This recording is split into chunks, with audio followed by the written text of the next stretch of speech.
बंदा खा जाती है।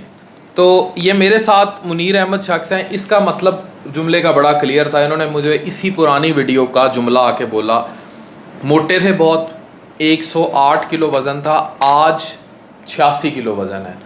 हुआ इनको क्या कि इनको नैश रिलेटेड सिरोसिस हो गई, यानी कि लिवर मोटापे की वजह से सुकड़ता गया, और सुकड़ने के बाद आज इनका जिगर सुकड़ गया लेकिन काम बहुत अच्छा कर रहा है। तो परेशानी वाली कोई बात नहीं है, ट्रांसप्लांट से बहुत दूर हैं, चीज़ें अभी बड़ी ठीक हैं, कोई परेशानी वाली बात नहीं है।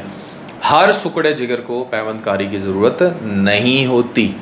जब वो बैठ जाता है, कॉम्प्लिकेशंस का शिकार हो जाता है, पोर्टल हाइपरटेंशन की कॉम्प्लिकेशंस हो जाती हैं, तब देखते हैं और फिर उस हिसाब से पेशेंट की कंडीशन और वो चीज़ें देख के फिर ट्रांसप्लांट का फ़ैसला किया जाता है। He is far away from liver transplant, too early for liver transplant workup और एनीथिंग।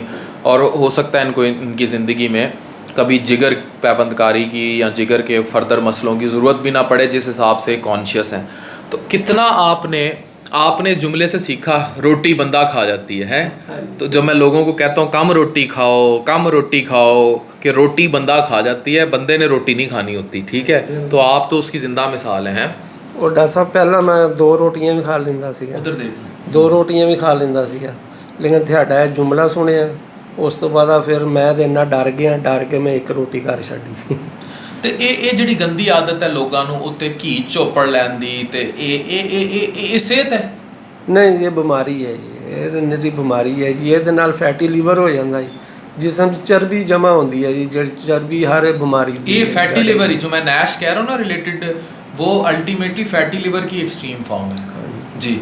अच्छा, मैं यहाँ ना लोगों को एक बात समझाता हूँ, इधर दें कैमरा मेरे हाथ में दें, ये देखें, जब आपका हेल्दी लिवर होता है ना वो ऐसे होता है, ठीक है? जहाँ जहाँ लेज़र आ रही है ना मैं आपको समझा रहा हूँ, तो हेल्दी लिवर ना आपका ऐसे होता है, this is all healthy liver, ठीक है?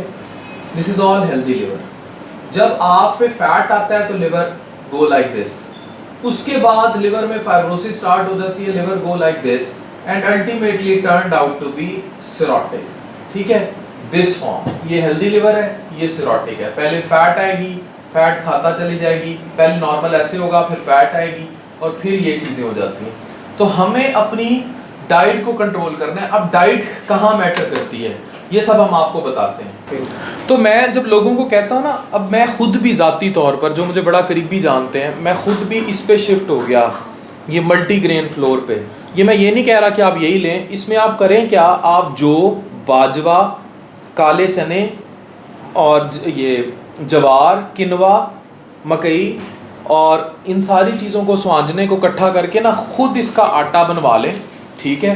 और ये खाएं दिन में एक रोटी डिस्क साइज। लोग रोटी भी, मुझे छींकें आनी शुरू हो गई आटा लग, तो रोटी भी बहुत बड़ी बना लेते हैं और उस पर घी चपड़ लेते हैं। स्पेशली ये जो हमारे यहाँ एक कॉन्सेप्ट दिया जाता है कि अन्य बात देसी घी खा लें, वो चीज़ भी मैं तो फेवर नहीं करता। तो आप बग़ैर घी के इसकी एक दिन में 1 से 2 रोटियां अगर खा लें और साथ आप मीठा दूर कर दें।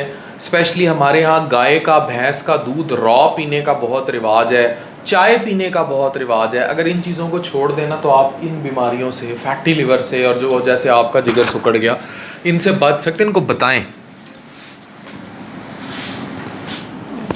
ये चिकनाई वाली चीज़ें हैं ना, जो दूध वगैरह, घी, वो नहीं खानी चाहिए। इससे इंसान के जिस्म में चर्बी पैदा होती है और चर्बी की वजह से जिगर ख़राब हो जाता है, दिल की बीमारियां लगती हैं। तो इन चीज़ों से परहेज़ करना चाहिए। बस यही मैं समझा रहा हूँ कि इन चीज़ों से परहेज़ करें और अपनी ज़िंदगी को आसान गुजारें। डॉक्टर अफान कैसे